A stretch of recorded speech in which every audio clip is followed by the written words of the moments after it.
from our membership when they present. And I so enjoyed Kim B. Miller's most recently. That was the one I was able to get to. And I appreciate that you're recording things so that people can watch them later, because none of us can always, always be there. But when topics come up, excuse me really quick.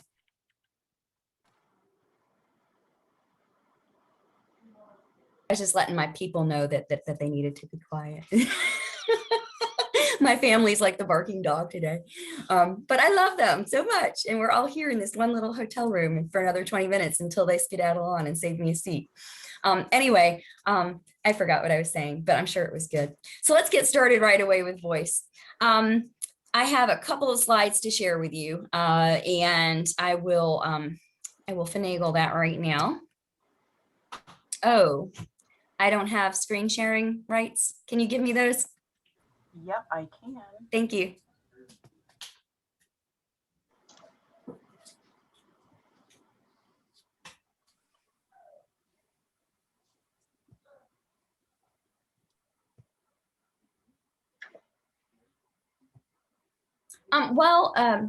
While we, oh, okay, here we go. There you go. You'll just have to hand that back, the hosting back, before you leave. Do I need to admit people now? Or are we co-hosts? That's okay. I'm actually very used to this, Catherine. So I know you are. I know you are. So like, you got this. This is what I do every day for a living. So I write poetry on the side, right? I actually, yes, I've become a Zoom host manager. That is my full-time job, and teaching is labeled underneath it. Okay. All right, so I'm calling this presentation "Finding Your Voice and Keeping It." And again, I want to thank Kathy Haley for helping me with the second part of that, keeping it. She and I actually have been working together a lot lately on editing and, well, I should say revising and editing poems, tightening them and sending poems off for publication. More her than me right now. She has some more time to devote to it than I do, but we always help each other with that. And we were talking about today's presentation, and just very organically, because of a conversation that happened in revising some of her poems, I added the second part, keeping it. So I'm going to talk more about that and toward the end of the presentation. But I just wanted to let you know a little background on that and give her that credit where credit is due. All right, so this also, I'm gearing this toward poetry because I was poet laureate of Prince William County from 2016 to 2018, and it's what I've been writing almost monomaniacally for many years now, although I do also have an MFA in fiction, not in poetry, and I write nonfiction and whatever else comes to mind. So I just wanted to clarify that although I've geared it toward poetry, I know we're not all poets in the room, or maybe that's your third thing down on the ladder and not your first, like my third thing's nonfiction, not my first. Everything that we do though can be applied to any genre. But when I say poem, please substitute your favorite genre in whenever you want. So my personal obsession with voice, I think began because of the things that you can see here, and you can see my screen, right? Growing up in the South. Okay. So yeah, I was a transplanted Yankee. My family was from Bergen County, New Jersey, which is 45 minutes outside of, the Big Apple. And my grandfather who raised me, he used to work downtown. And then when he stopped working downtown and he had attended NYU, as a World War II veteran. After that, he worked in Hoboken. So my early childhood experience is all northern New Jersey, and very much very different from where I ended up growing up. So at age 7, they moved the family down to Southern Virginia, about 60 miles north of the North Carolina border, in a little town called Charlotte Courthouse, Virginia, which is 30 minutes from Longwood College and Hampton, Sydney, if that puts it on the map for some of you. And if it doesn't, Greenfront Furniture's in Farmville. And see, look, I even said Farmville. Just talking about it takes me back. There it is. And about an hour west of Richmond. So this was a very big knee jerk for a young girl. Very different culture. I also had an alcoholic mother and an absent father. And obviously that kind of emotional poverty shapes you. My grandparents raised me, and they were great in many ways, but there was a big generation gap, and I will say no more there. If you want to read some more of my poetry in my book Pieces, I dedicate several poems to my grandmother.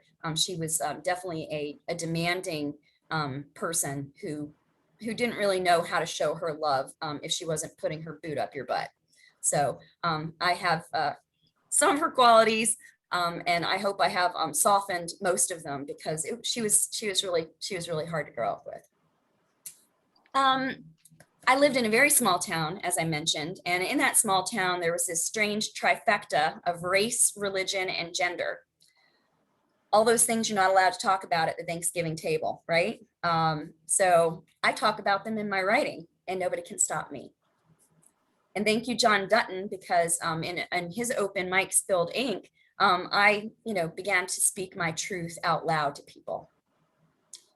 And then I give its own bullet point to gender, always gender.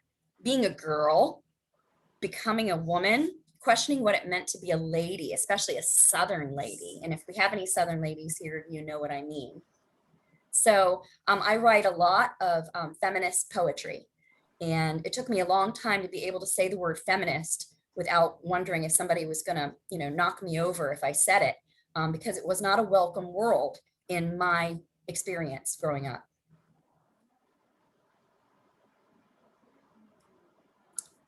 Okay, so let's move on to defining voice. And this is where I think if some people would like to pitch in, I think that would be a good thing to do. In fact, let me stop share. I'm so confident about my sharing screen skills that I'm going to stop it and I'm going to restart it in a couple of minutes.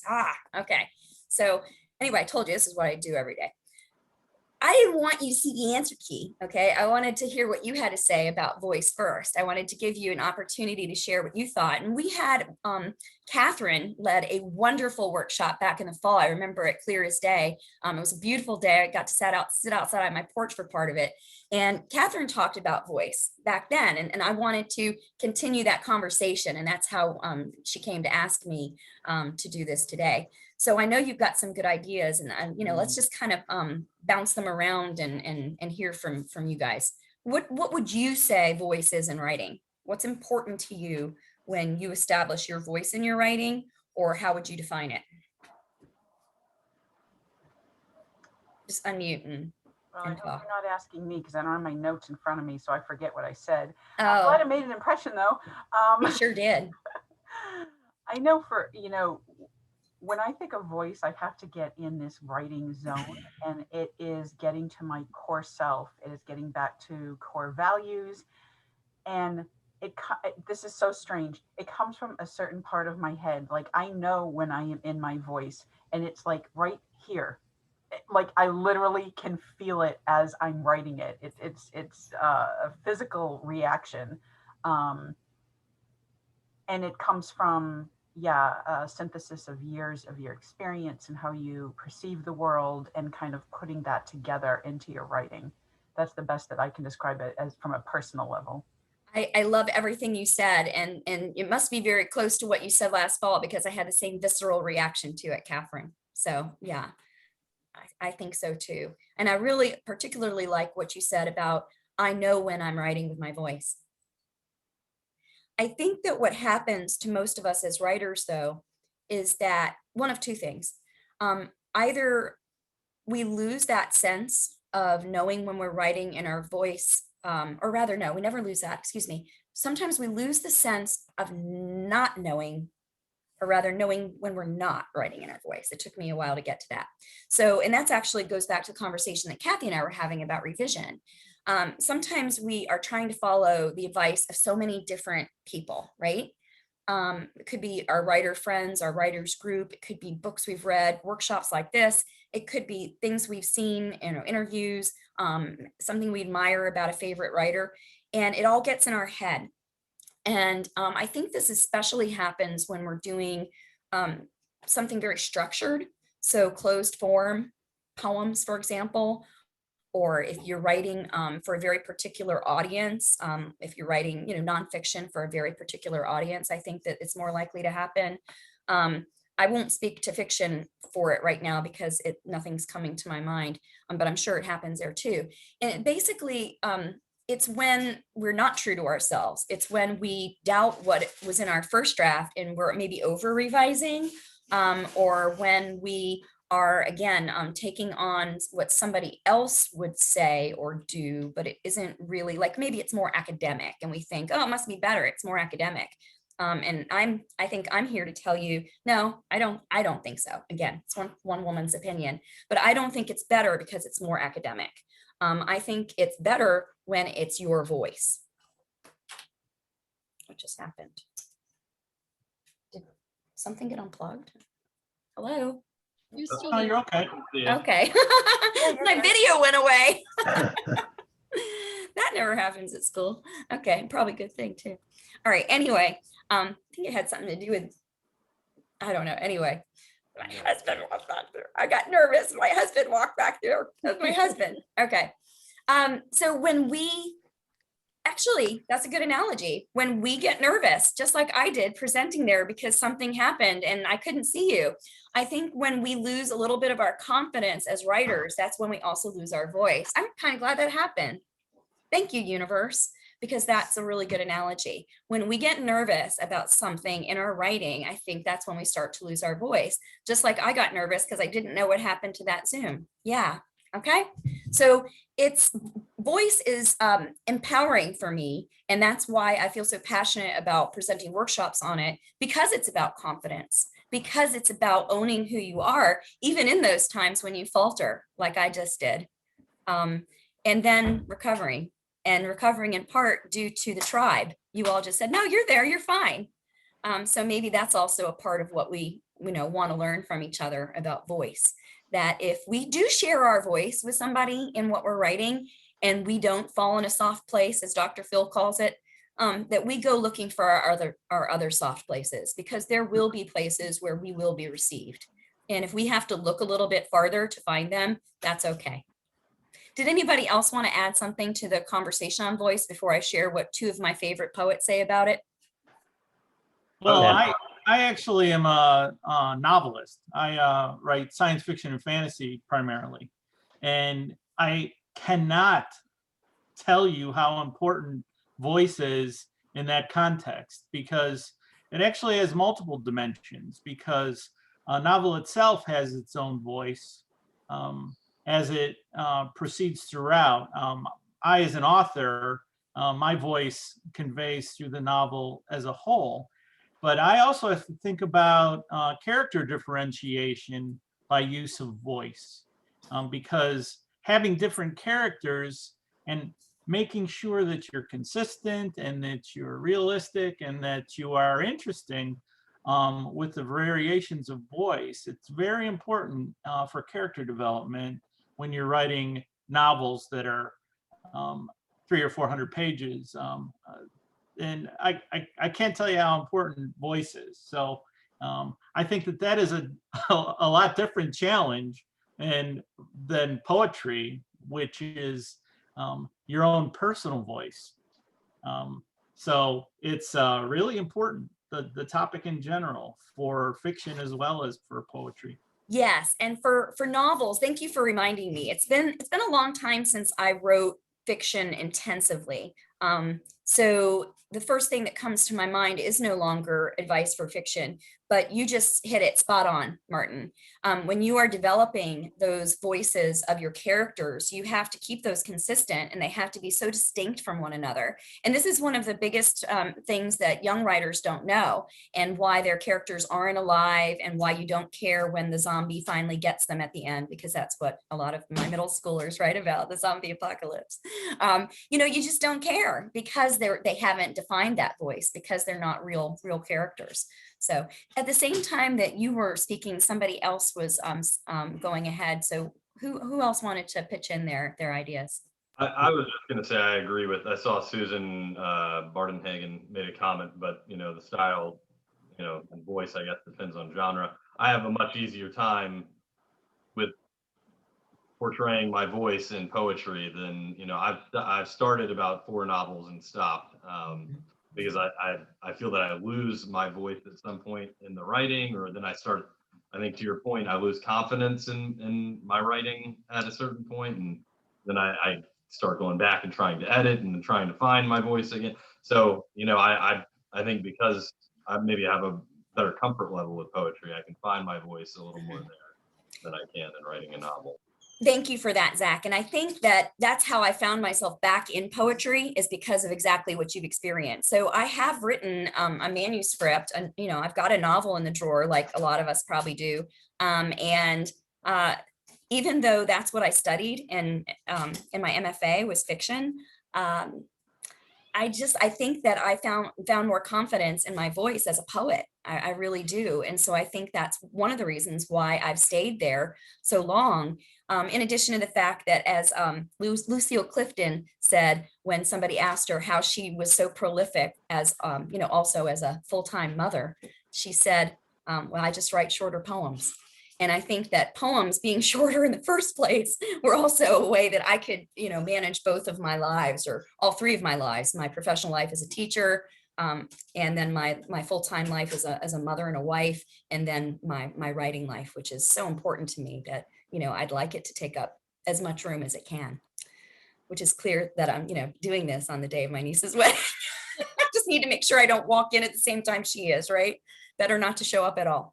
Okay, so thank you for giving us your ideas, Martin and Zach. And Catherine, I wonder, you know, as you think about who to invite next, and you know, what talks to have. You're so good about planning out. You're probably now in like 2023, but it sounds like there's a lot of desire here for advice on voice, and I'm not sure I'm even scratching the surface.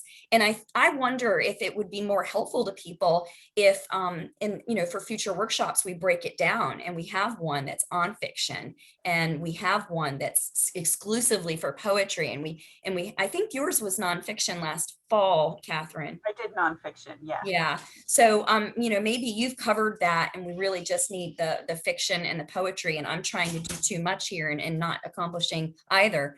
So let me go back and dive into the poetry, but I think there's a real need for a fiction writing voice workshop, and I'd be happy to work with somebody on it. I wouldn't necessarily want to lead it, since you're seeing me today, and also because that's not what I'm writing the most of now.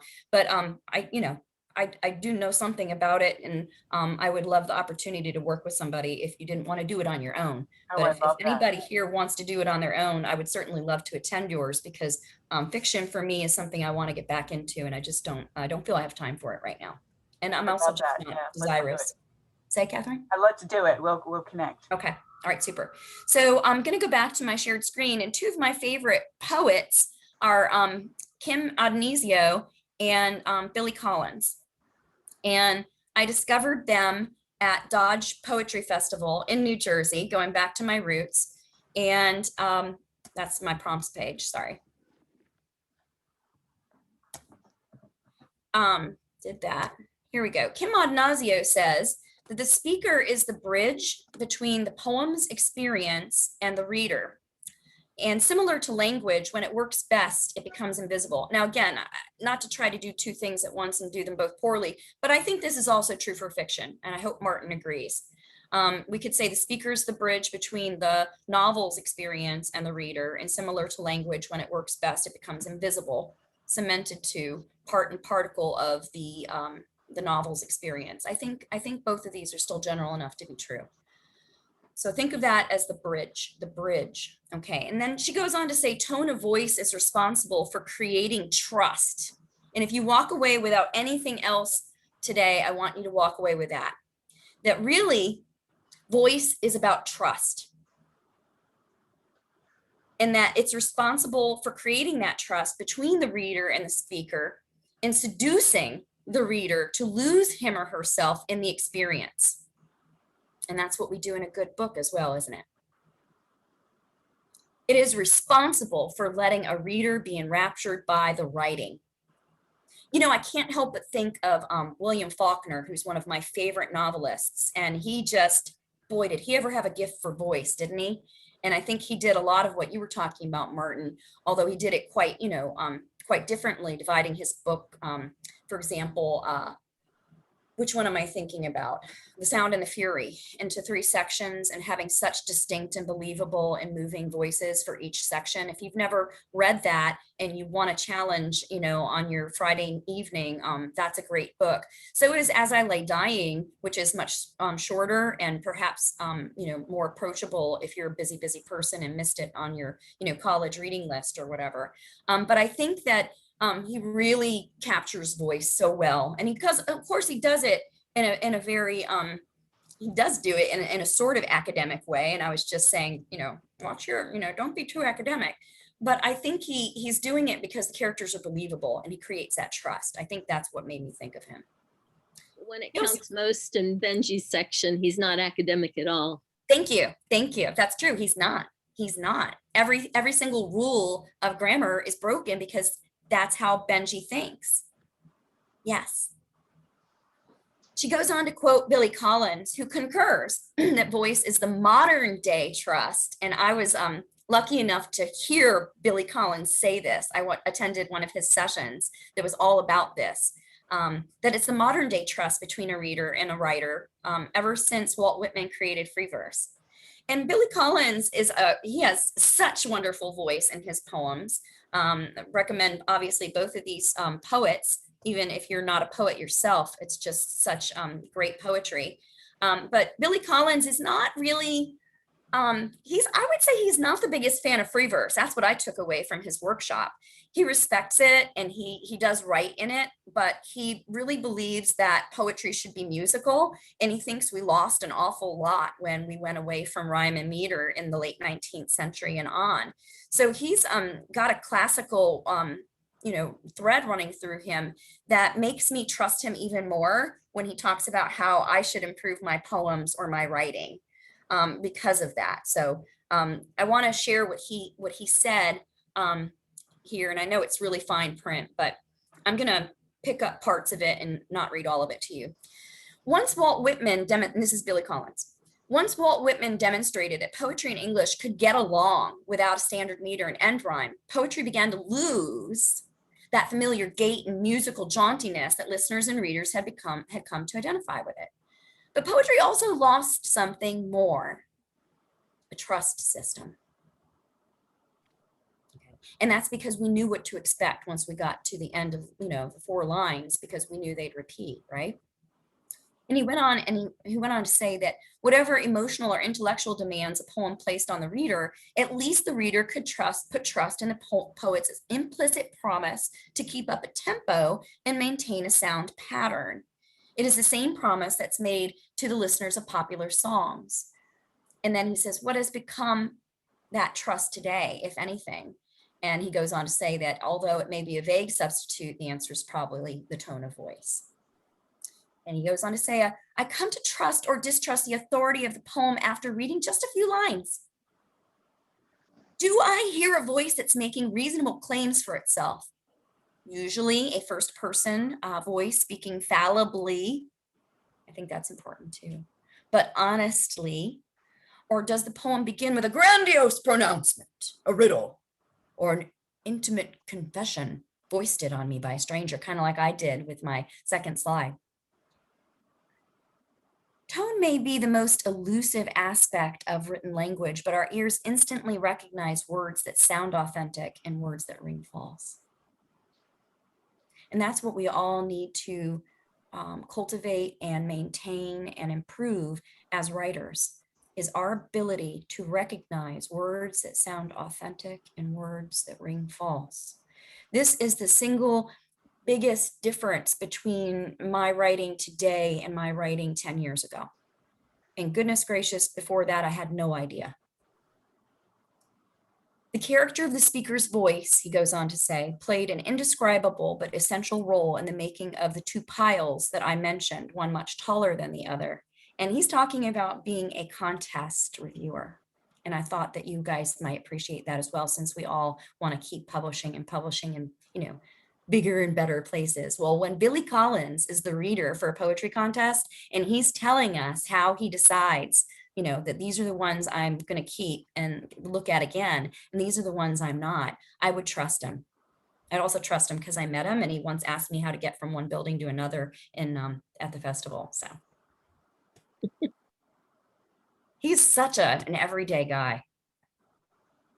You know how sometimes when you have celebrity crushes, you know, they're actors. Mine's poetry. Like I have poet crushes, and you know, just Billy Collins. He's so cool. All right. So I ended that for just a moment, and I don't think I meant to. I think I meant to go to the next slide. So that's okay. I'll share again in a moment. But maybe this is a good organic time to just see if anybody has any questions, because I gave you a lot of information. And, you know, I pull from people I respect. So I hope you don't mind that I pulled from two of the greats and didn't just reinvent the wheel here. But what I'm sharing with you is how I came to what I do. And I didn't come to it by myself. You know, I doubt Billy Collins came to it by himself. If you had to ask him, where did you get this idea? He wouldn't say, well, you know, when I wrote that poem about insomnia, just popped in my head as I was pacing the floor and looking out at the neighbors. No, I'm sure that it comes from his education. And that's what part of, you know, today is about, isn't it? It's about enriching our education. So I'm not going to tell you all of Kathy Smaltz knows and pretend that, you know, I just woke up and knew it. I learned this from the greats, and I really learned it by attending these festivals. I think that the most important thing I've done for my writing life is the kind of stuff we're doing today, and that is learning from other people. So I want to give credit where credit is due. Questions or thoughts? I'll just comment that I was a judge of a poetry contest last year where it really did come down to that word authenticity. It was a student contest, and a lot of poems were coming in from classrooms where every student was, well, there were a lot of students writing to the same prompt and often using lines from other poets, which can be a great activity, but somehow it made them lose that voice. And I found myself just trying to find the poems that were authentic first, and then determining from there what the places were. Yeah. Thank you for sharing that, Kathy, because I think we all want to know more about how do people who are reviewing piles of writing, how do they review them? Okay. So I hope that was also helpful for some of you who write novels and nonfiction. I also want to circle back to something Martin said about, you know, the poet's voice is a personal voice. It's an autobiographical voice. It isn't always, and I know you know that, but I just want to remind you because it's easy to forget that, especially when poets like me do write so much from personal experience, and that first person speaker really is me. You know, here I am laying myself bare for you. But not all my poems are. In fact, in my book Pieces, one of my best poems, and I'm not saying I think it's one of my best poems. I've been told over and over again by people that it's one of my best poems. So you could, you know, kind of like listen after a while. It's not me. It's not me in the poem, or I should say it's like kind of me. Do you know what I mean? Like it's what do they call those in poetry? A composite character, not in poetry, in fiction, a composite character. Thank you. It's a composite character. I was thanking myself for remembering it. Thank you, that self. Composite character. You take a little bit of this person, a little bit of that person, a little bit of that person, you put them all in as one person for whatever reason. You do that in a novel. You get in trouble for that, doing that in a memoir. But you can, you know, obviously you do it in a novel. And that's what I did for that poem. I created a persona. That's the word in poetry. By taking a little bit of who I was at different parts of my life and a little bit of who different women I know are and were. And it's one of my most successful poems. And I think it is because I had that measure of distance. Not that you can't always write from your own personal experience and have that, but it's harder, I think, to have that distance when it's, oh, this is me, I'm writing about myself. All right, so a couple other things here that I wanted to share from the PowerPoint slide before we start writing, and that's what you're really all here for, right? I hope so. I hope you're not actually here to listen to anything, but to get writing. No, I know it's a mixture. Oh, that actually is exactly where we are in the PowerPoint slide. So I forgot that was my very next slide. So maybe it's a good time to introduce them. So funny story behind these prompts.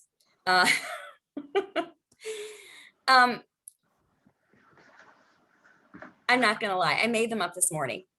So I had other prompts, and for whatever reason, I decided to kick those to the curb and to use these. But I did it because it's more authentic. And why is it more authentic? You know, I'm balancing a lot of things this morning, right? So presenting is, you know, there's always some tension to doing it, right? Some anxiety.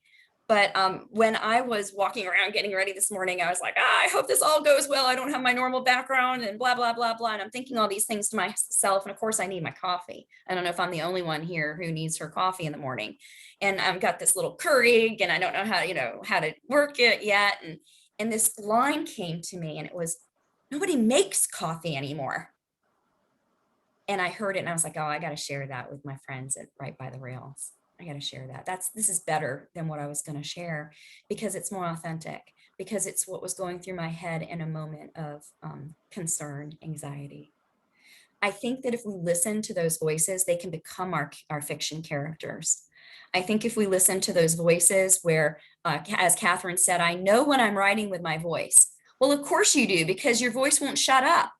I mean, unless you're some sort of Zen master. And if you are, then please lead a workshop on that for me, because I've read a lot of that stuff and I'm not even close to being there yet. So I'll go to your workshop. But unless you're a Zen master, we're all like monkey minding every single day. So every day we're monkey minding, yeah, everything in our heads. That's your voice. And you may not like it, but that's your voice. Now, some of you are going, oh, this poet. No, it's not, because she's going to write a poem about how, nobody makes coffee anymore. And I probably will. But how does that help my nonfiction or my fiction? Well, again, I'm not going to try too much about the nonfiction right now, but the fiction, it creates your characters. You have a character who's concerned about those things. Maybe you have a big conflict centered around coffee. I don't know. But it does help your fiction. It absolutely does.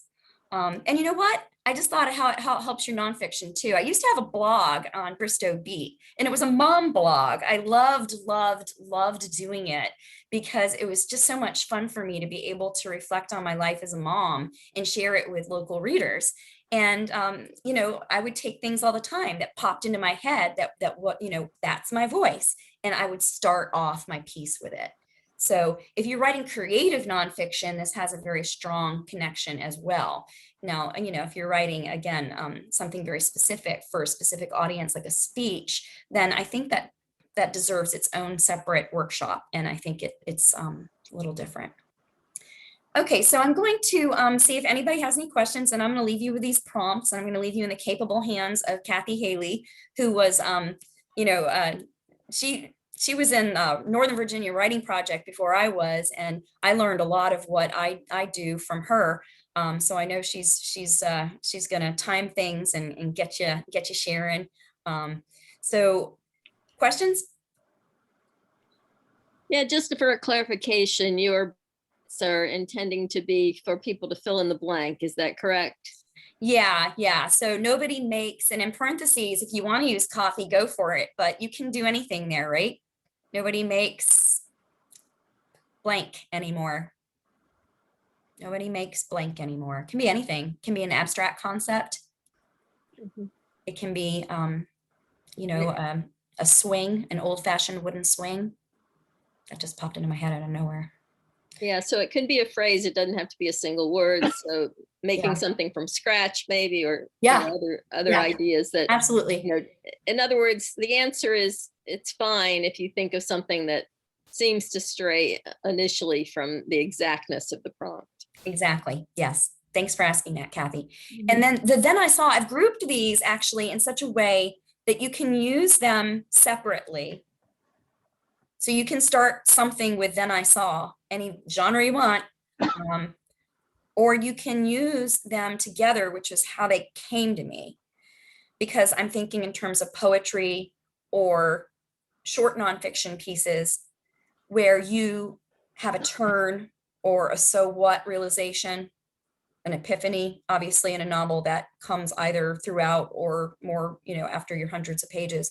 But that's where these came from in my mind, was that you would have, say, 12 lines. Again, I'm going to talk like a poet, but you know, it can be paragraphs.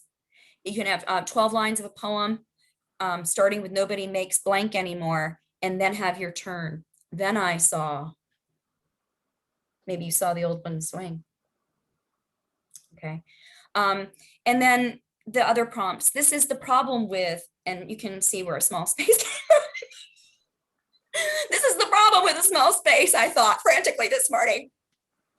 All these problems came up that I hadn't anticipated. This is the problem with a small space, okay? Or more calmly, this is the problem with a small space. Or this is a problem with anything you want to write. This is the problem with. And then your turn or your epiphany, but this is the delight. And I put delight in those other brackets because delight is a very specific kind of word, and it might not be your voice, but it's mine. So that was your little signal that you might need a different word there, because not everybody's going to use the word delight, but this is the, put your word in. And then again, you can see my mind walking to the church, but that can be anywhere. And by the way, grammatically, I think that prepositional phrases are a great way to start with voice if you don't want to start off with the I. A lot of people object to the I. They think that it's, what's the word? Like too egotistical, or it takes up too much space. Or a lot of people think it's, indulgent. That was the word that I really wanted to go for. And they just think, I don't want to be that person. And that's fine. I'm that person, as you can tell, but it's fine that you don't want to be that person. Maybe you're not that person. So don't start your thing with I. Start it with a prepositional phrase and get your I in later.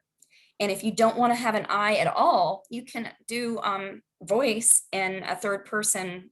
And maybe again, that's a different workshop, but you can walking to the church. She noticed a dead baby bird on the sidewalk. Tell me that doesn't have voice. That just popped into my mind. And it's she, okay?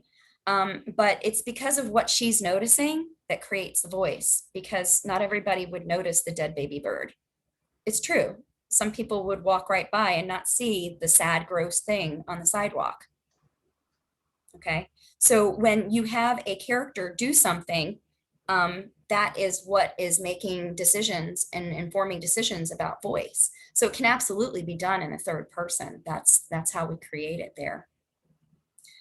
All right. I'll just add that, I mean, in my approach. Catherine, excuse me real quick, Kathy. Okay. Catherine, can you not make me host anymore? Because someone's going to end this meeting and I'm not going to be here to do it. Gotcha.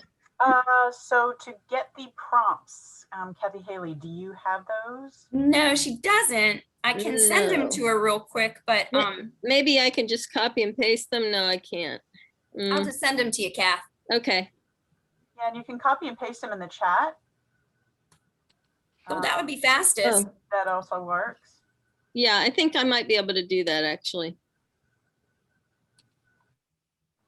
And then I think I can make Kathy. There they are. Yeah. Okay. Got it. Is that good? Yeah. Okay. Kathy Smaltz, you need to make Kathy Haley the host now. Oh, I do? I'm not using any anything else. Oh, okay. Then you just need to hand it back over to me, Kathy, or I Do I think. Yeah, do that 'cause under I'm just- security? This is something I don't do often. Oh, wait a minute. I think I go to you and make you the host that way. Yeah, if you go. While they're doing that, I was just going to say that. Sorry for interrupting you, Kath. No, it's okay. I just I like to open it up even more. So like the walking to the church. I mean, if you want to change walking to, you know, driving along the coastal road, or, you know, something like that. I mean, the idea here is to produce writing and not to limit anybody in any way. So see if one of these prompts or some variation of it could help you to get something started. Or if you're in the middle of something and want to pick it up, maybe one of these prompts could help you in that direction as well. See, you don't need me anymore. That's everything I would have said. Okay. Okay. Thank you, guys. We've been tag teaming along on these We things have for been. a lot of years. So Kathy, All right. thank you so much. have and fun. Thank you. Enjoy. Don't find You're any dead welcome. birds on your way to the church, please. Thank you. I hope that you were able to get enough from what time I had to share with you today, and that I'll be welcome back at another time when I'm not spinning 18 plates and only the usual 8. Absolutely. So Catherine, let me ask you a question. Do you think spending 10 minutes or 15 minutes writing would, in terms of your timeline, what would be best, do you think? Yeah, I mean, we've got 15 minutes we can write and then we can share what we've written. I think Yeah, could probably that was take the plenty of plan. time. Okay. All right. So I'll just set my timer for 15 minutes and let's see what people can come up with. I noticed a couple of people said they had to leave early in the chat. So, you know, if anybody wants to say your farewell ahead, you're welcome to do that now. Okay, do you have the prompts? Because what dropped into the chat is Not the prompts. Oh, how funny. is Ranger Hell. Yeah, that was something else. It must have been on my clipboard. Okay, I'm sorry. I can read them to you if you want me to. That would be great. But I can't stay in the meeting, so I'm going to read them to you and you're going to copy them down and then I'm going to go. Yes. Okay, the first one was, nobody makes coffee anymore.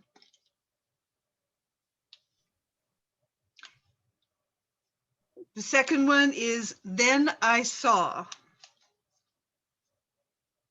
Okay. The third one, this is the problem with, and she put a small space, but it could be anything. But this is the delight or whatever. The next one, walking to the whatever location. And the last is later on, ... And before the writing starts, someone asked if voice is the same thing as brand.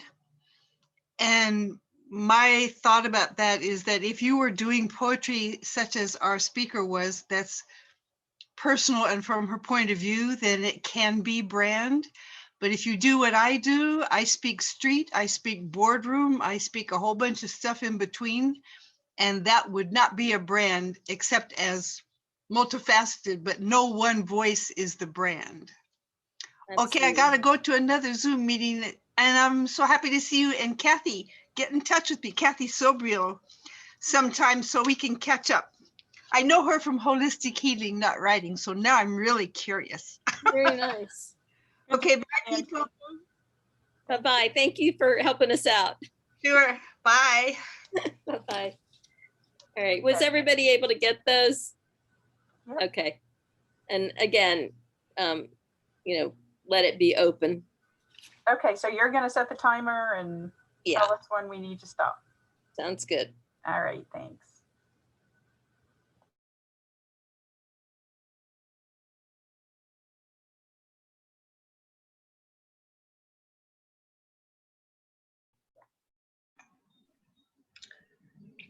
Kathy, do you want us to share these on the chat thing or just wait, just write them somewhere else and then read them to people? I don't, Yeah, just write them on Write 'em. wherever you want to Okay. write, and then we'll Okay. just share verbally. I mean, somebody can certainly share some or part Okay. on the chat if you want, Okay. but Okay, thanks.